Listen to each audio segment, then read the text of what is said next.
Hello, good morning po, good afternoon, good evening, kung saan man sulok ng mundo makarating ang aking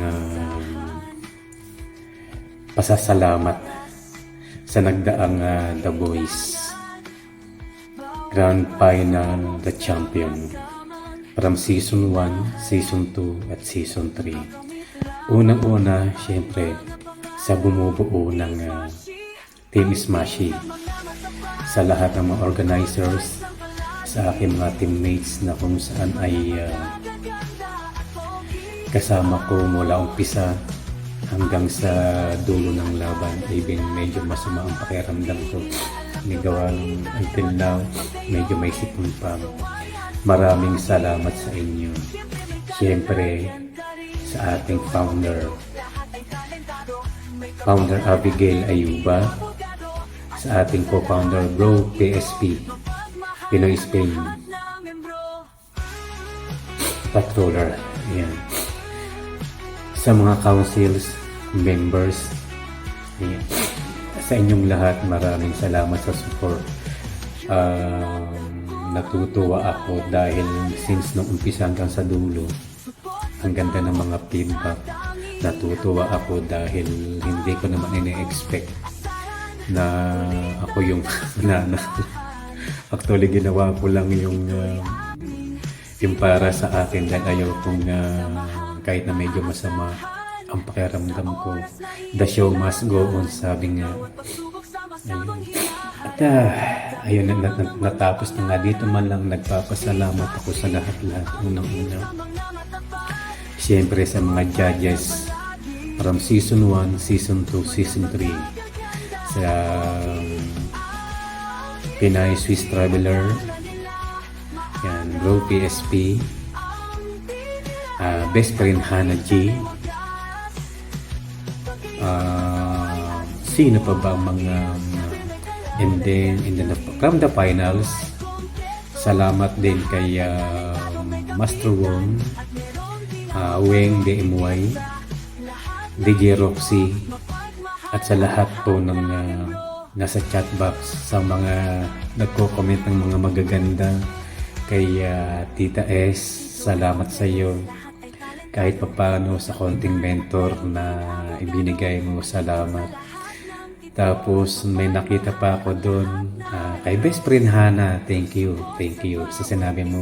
Actually, kailan ko lang nakita nung isang kanina lang bago ko gawin itong video. Habang nagumagaya kasi papasok dahil ilang araw na akong hindi nakakapasok.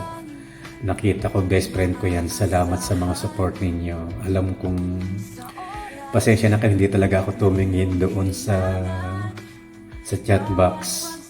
Tapos kay Rock din, maraming salamat sa pa-banner at least naisingit mo.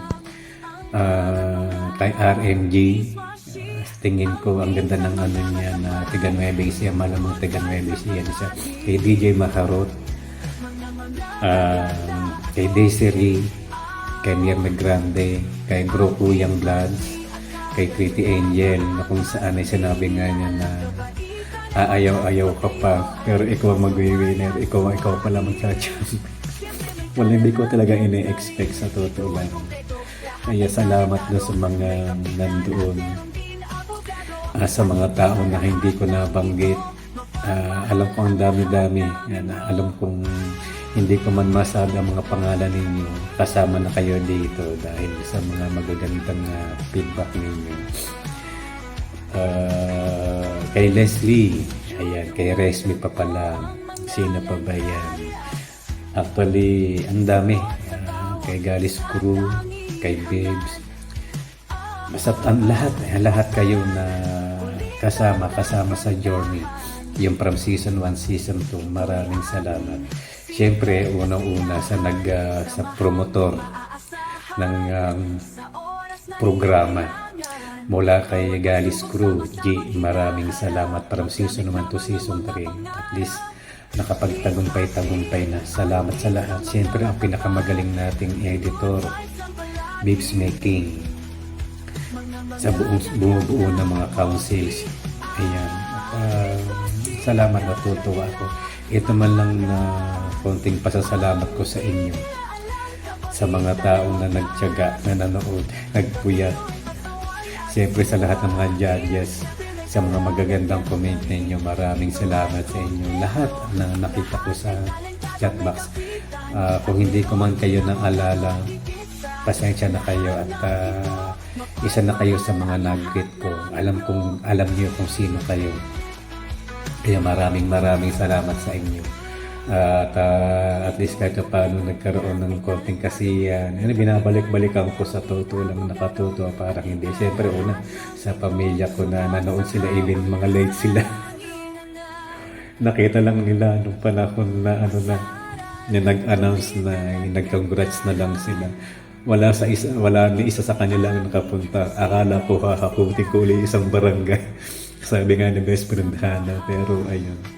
At natuwa naman ako kahit paano. Ang sarap ulit-ulitin. Ito yung mga memorable na hindi mawawala siguro. Siyempre, salamat sa aking team, sa Team Smashy. Sa lahat ng mga bumubuo nito. Alam niyo na kung sino kayo yun. Lahat kayo na team pamilya na Team Smashy. Maraming salamat sa inyo. Walang sawang pasasalamat dahil natapos at naging maganda. Hindi ko talaga ini-expect dahil masama ang pakiramdam ko. Sabi ko, last na to. Alam naman ni Gian. At alam naman niya kung paano ko sabi sa kanya na talagang hindi niya. Sa chat pa lang, masama talaga. At saka hindi ako sure dahil nga sa tema ng trabaho ko. Kaya medyo malayo ang ginawa ko na lang. Medyo maaga na lang ako umalis doon. Tinapos ng kahit paano na medyo nagpaalam na lang ako ng maaga sa boss na uuwi ako at masama ang pakiramdam. Pinayagan naman ako kaya nakapagpahinga ng konti. Mula doon, maraming salamat po sa inyo. Ang inyo pong lingkod, Sangko the Reader. Maraming salamat po. Bye-bye everyone.